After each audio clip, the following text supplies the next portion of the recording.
Hello दोस्तों। लकवे के patient में अक्सर एक बड़ी समस्या आती है कि लोगों की बोली चली जाती है, लोगों की बोलने की कैपेसिटी चली जाती है, जिसको बाद में रिगेन करना अपने आप में एक बड़ी समस्या होती है।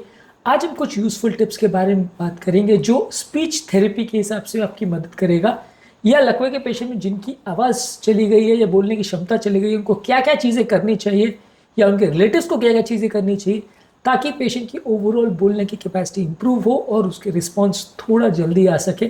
ऐसा तो कोई दवा तो नहीं आती है जिसको देने से तुरंत पेशेंट बोलना चालू कर दे, ऐसी कोई मेडिकल थेरेपी एटलीस्ट अब तक तो डेवलप नहीं हुई है। लेकिन ये छोटी छोटी फिजियोथेरेपी की ट्रिक्स या छोटे छोटे नुस्खे जिसके बारे में आज हम बात करेंगे, इनको करने से आपको सिग्निफिकेंट फ़ायदा मिल सकता है। इसलिए इस टॉपिक को एंड तक देखिएगा। हर उस व्यक्ति के लिए जिनके घर पे या जिसके किसी रिलेटिव में किसी को लकवे का प्रॉब्लम है और बोलने की क्षमता में प्रॉब्लम है, उनके लिए वीडियो काफ़ी इंपॉर्टेंट है। टॉपिक को एंड तक देखिएगा। चलिए शुरू करते हैं इंपॉर्टेंट वीडियो।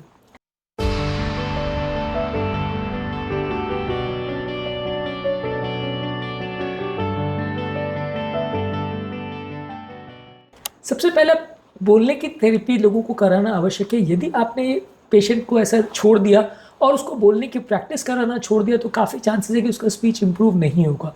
हर व्यक्ति की कुछ स्पेसिफिक रिक्वायरमेंट्स होगी, हर व्यक्ति की कुछ स्पेसिफिक प्रॉब्लम्स होगी जिसकी वजह से बोल नहीं पा रहा है। उसको टारगेट करके प्रॉपर स्पीच थेरेपिस्ट से उनको ट्रेन करवाना और उनको रेगुलर बोलने की प्रैक्टिस करवाना ये बहुत ज़्यादा ज़रूरी है।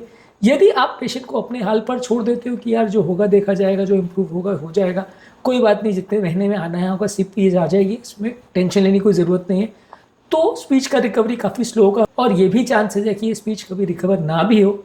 इसलिए आपको उस पर मेहनत करना ज़रूरी है, स्पीच थेरेपी करवाना ज़रूरी है। स्पीच थेरेपिस्ट अवेलेबल है, बहुत सारे स्ट्रोक सेंटर्स होते हैं जहाँ पे लकवे के पेशेंट को रिहेबिलिटेशन करवाया जाता है, उनको इम्प्रूवमेंट करवाया जाता है। फॉरेन कंट्रीज़ में डेडिकेटेड स्ट्रोक सेंटर्स आते हैं जहाँ पे ये थेरेपिस्ट जो है जिनको स्पेसिफिक ट्रेनिंग दी जाती है बोलने की प्रैक्टिस करवाने के लिए, क्या क्या करवाना है, कैसे करवाना है, वो अगर अवेलेबल है तो बहुत अच्छा है, उनके पास प्रैक्टिस कराइए।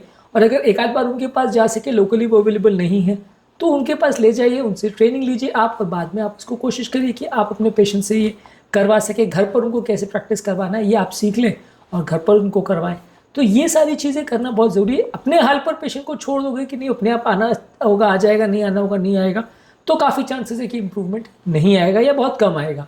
नेक्स्ट इंपॉर्टेंट चीज़ है कि कंसिस्टेंटली उनको प्रैक्टिस कराने की ज़रूरत है, उनको बार बार थेरेपी के सेशंस कराने की ज़रूरत है। बार बार ये रिपीटेशन करने से जो ब्रेन के इंप्रूवमेंट पाथवेज है वो एक्टिवेट होता है। यदि आप उनको अपने हाल पर छोड़ दोगे तो इंप्रूवमेंट कुछ खास नहीं देखने को मिलेगा और धीरे धीरे करके पेशेंट की कंडीशन डिटोरिएट ही होती जाएगी। ब्रेन के जो न्यूरल पाथवेज डैमेज हो जाते हैं उनको रीबिल्ड करने के लिए बार बार प्रैक्टिस करना ज़रूरत है, हर तरह की चीज़ों के लिए, चाहे वो स्पीच थेरेपी हो या खाने का थेरेपी हो या किसी भी तरह का थेरेपी हो, हर तरह के पेशेंट्स के लिए बार बार प्रैक्टिस करना बहुत ज़्यादा ज़रूरी है। यदि आप किसी भी पेशेंट में इन चीज़ों को अपने हाल पर छोड़ देते हैं तो चांसेस ये है कि धीरे धीरे करके इंप्रूवमेंट नहीं होगा, उल्टा डिटोरिएशन भी हो सकता है। इसलिए कंसिस्टेंटली बार बार प्रैक्टिस कराना, एक ही चीज़ को बार बार कोशिश कराना ज़रूरी है। मसल एक्टिविटी के लिए भी ये चीज़ इंपॉर्टेंट है। इसके अलावा कुछ ऑल्टरनेटिव कम्युनिकेशन डिवाइसेस आती हैं, जैसे स्पीच ऐप्स आते हैं या कम्युनिकेशन बोर्ड्स आते हैं जिससे वो अपने आप को एक्सप्रेस कर सके। इनका प्रयोग करिए। मान लीजिए अगर पेशेंट नहीं बोल पा रहा है लेकिन उसको कुछ बोलना है, मान लीजिए उसको बाथरूम जाना है या उसको कुछ पर्टिकुलर खाना खाना है या उसको पर्टिकुलर कुछ करना है, बोल नहीं पा रहा है, उसको वर्ड नहीं मिल रहा है, या तो ये प्रॉब्लम है या वो बोल नहीं पा रहा है क्योंकि ज़बान साथ नहीं दे रही, तो वैसी चीज़ में कोई उनके पास राइटिंग बोर्ड छोड़ दीजिए या पेन पेपर छोड़ दीजिए अगर वो लिख पा रहा है तो। यदि लिख भी नहीं पा रहा है तो स्पेसिफिकली डिज़ाइन कम्युनिकेशन बोर्ड या एप्लीकेशंस आते हैं जिनकी मदद से ये बोलने की जो प्रॉब्लम्स है उसको कुछ हद तक सॉर्ट किया जा सकता है। ये अलग अलग चीज़ों में स्पेसिफिक डिज़ाइन चीज़ें होती है जो लकवे के पेशेंट के लिए ही बनाई जाती है। अगर ये आपके यहाँ अवेलेबल है तो आप इन्हें ट्राई कर सकते हैं। इसके अलावा पेशेंट को दूसरों को सुनने के लिए भी इनकरेज करिए, फोकस लिसनिंग का उनको प्रैक्टिस कराइए। लकवे के पेशेंट में कई बार क्या है, ब्रेन के जो कम्युनिकेशन सेंटर्स है वो काफ़ी हद तक डैमेज हो जाते हैं, इसलिए सुनना समझना और बोलना सभी कुछ कॉम्प्रोमाइज़ हो जाता है। तो पेशेंट को सिर्फ बोलने का ही प्रैक्टिस नहीं कराना है, उसको सुनने का भी प्रैक्टिस कराना है, उससे बात करिए। उसको यदि आप एक कमरे में पड़ा छोड़ देंगे तो उसकी स्पीच कभी इंप्रूव नहीं होगी, उसका सुनना कभी इंप्रूव नहीं होगा। उनसे बात करते रहिए, उनको सुनाते रहिए, उनको कुछ कहानियाँ सुनाते रहिए, उनको किसी को स्टाफ नर्स को या किसी घर के फैमिली मेम्बर्स को या बच्चों को डेजिग्नेट कर दीजिए, उनसे बात करते रहें। बात करते रहेंगे और वो जब सुनते रहेंगे तो धीरे धीरे करके उनका माइंड चीज़ों में इन्वॉल्व होगा, इससे वो जल्दी बोलना और सुनना सीख पाएंगे। ये चीज़ों में सिर्फ बोलने की प्रैक्टिस नहीं, सुनने की प्रैक्टिस भी ज़रूरी है। इसके अलावा एक पॉजिटिव रीइंफोर्समेंट की आवश्यकता है। लकवे के कई पेशेंट जो है बहुत ज़्यादा डिप्रेशन या सैड हो जाते हैं क्योंकि उनको लगता है कि धीरे धीरे करके उनकी इंप्रूवमेंट नहीं आ रही है, या कई बार वो इम्पेशेंट हो जाते हैं कि इंप्रूवमेंट नहीं मिल रही है।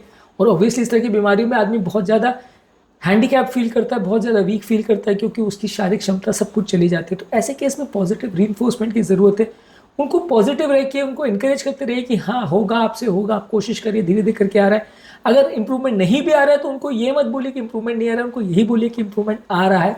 ये पॉजिटिव रीइंफोर्समेंट कई बार पेशेंट के लिए काफ़ी फायदेमंद रहता है और धीरे धीरे करके एक्चुअल में फिर इंप्रूवमेंट आने लगता है। ये माइंड के लेवल पर पॉजिटिविटी भी कई बार पेशेंट के लिए वर्क कर जाती है और उसकी कंडीशन इंप्रूव हो जाती है। इसलिए ये पॉजिटिव रीइंफोर्समेंट कई बार पेशेंट के लिए फायदेमंद रहता है।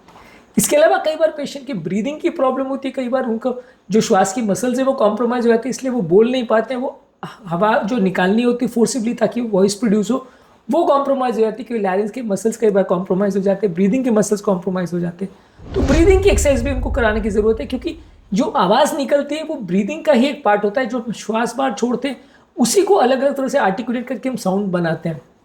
तो ये साउंड को बनाने की जो क्रिया है वो सबसे पहले उसके लिए हवा आना ज़रूरी है, अंदर से जो स्ट्रॉन्ग रेस्पिरेशन होना ज़रूरी है, कि तेज़ हवा आने की ज़रूरत है, तभी हम नॉर्मली बोल पाते हैं। तो वो जो ब्रीदिंग की एक्सरसाइज आप करोगे तो ये तेज़ जो हवा निकालनी होती है साउंड प्रोड्यूस करने के लिए वो हो पाएगा।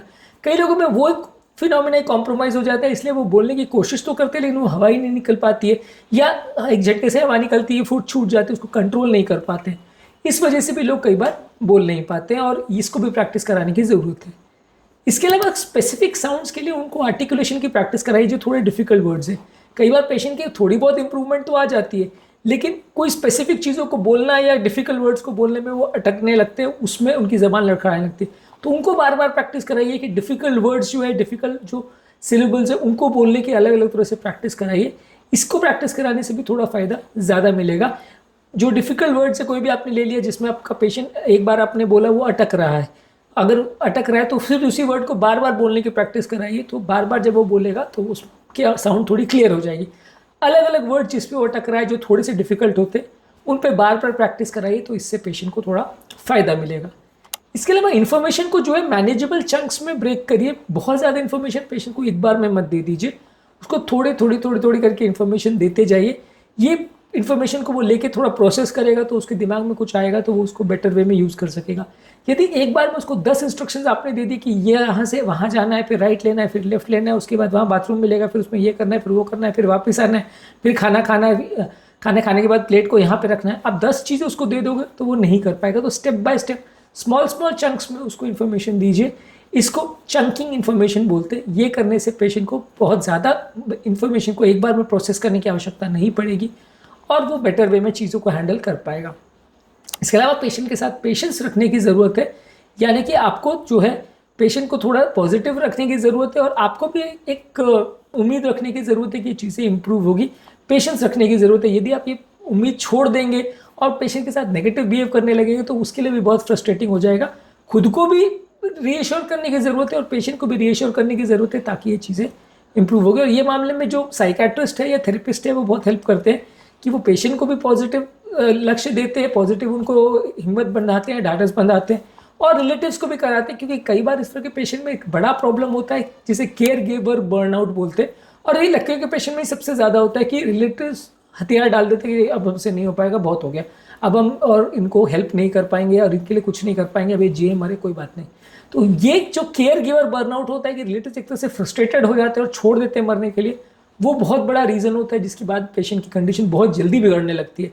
तो इसके लिए बहुत ज़रूरी है कि आप पेशेंट को तो हिम्मत बनाए, साथ में रिलेटिव्स को भी उम्मीद देते रहे, रिलेटिव्स को भी हिम्मत बनाते रहे, ताकि वो बाद में भी मेहनत करते रहे और लंबे समय तक मेहनत करते रहे, जिससे कि लॉन्ग टर्म रिजल्ट निकलने के या इम्प्रूव होने के चांसेस बढ़ जाते हैं। तो ये भी बहुत इंपॉर्टेंट है कि सिर्फ पेशेंट को नहीं, उसके रिलेटिव्स को भी हिम्मत देना जरूरी है। रिहैबिलिटेशन का प्रोसेस एक कंटिन्यूड प्रोसेस होना चाहिए। आपको ऐसा नहीं करना चाहिए कि आपने 10 दिन या 1 महीना या 2 महीने का लिमिट सेट कर लिया, उतने में मेहनत की, जितना इंप्रूवमेंट हो गया उसके बाद छोड़ दिया। ये कंटिन्यूस प्रोसेस है। जब आप इस पर मेहनत करते रहोगे तो धीरे धीरे करके इंप्रूवमेंट आते रहेगा। जब भी आप इसमें मेहनत करना छोड़ दोगे तो गाड़ी वहीं पे आके स्टैटिक हो जाएगी और उसके बाद फिर आगे इंप्रूवमेंट होना मुश्किल हो जाएगा। तो इसलिए कंटिन्यूस रिहैबिलिटेशन प्रोसेस होते रहना चाहिए और कंटिन्यूसली इंप्रूवमेंट की कोशिश करते रहना चाहिए। जितनी आप कोशिश करते रहोगे, महीनों सालों के बाद और इंप्रूवमेंट आते जाएगा। इसके अलावा कुछ सपोर्ट ग्रुप्स भी आप बना सकते हैं, जहाँ पे व्हाट्सएप पे या अलग अलग ग्रुप्स में एक ही तरह के पेशेंट्स एक सपोर्ट ग्रुप में एक दूसरे के साथ जुड़ जाते हैं ताकि अपने एक्सपीरियंसेस शेयर कर सके, अपने दुख अपने सुख बांट सके, टिप्स एंड ट्रिक्स बांट सके कि उनको क्या चीज़ से फ़ायदा हुआ, क्या चीज़ से नुकसान हुआ। तो इससे क्या है, लोगों का डिप्रेशन भी नहीं होता है, लोगों का मन भी ठीक रहता है, लोग को ये भी फील होता है कि हाँ मेरे जैसे परेशान और भी लोग हैं, तो एक हिम्मत भी आती है और ये भी लॉन्ग टर्म बीमारी से लड़ने में मदद करती है। तो स्ट्रोक के पेशेंट में ये सारी चीज़ें इंपॉर्टेंट है जब कभी किसी व्यक्ति को बोलने में प्रॉब्लम आती है। आज के वीडियो में हमने कुछ इंपॉर्टेंट टिप्स पर बात करी जो स्पीच कॉम्प्रोमाइज़ लकवे के पेशेंट में मदद कर सकती है। इसके अलावा खाने पीने की जो प्रॉब्लम है, चलने की जो प्रॉब्लम है, या अलग अलग तरह की जो लकवे की प्रॉब्लम्स है, हर चीज़ को हमने अलग अलग वीडियोज़ में कवर किया। इन वीडियोज़ को ज़रूर चेकआउट करें। टॉपिक एंड करने से पहले जो लोग हमारे चैनल में नए हैं उन्हें रिक्वेस्ट करूँगा कि चैनल को सब्सक्राइब करें, वीडियोज़ को लाइक करें, शेयर करें, फॉलो करें, कमेंट करें, पूरा देखें। Thank you.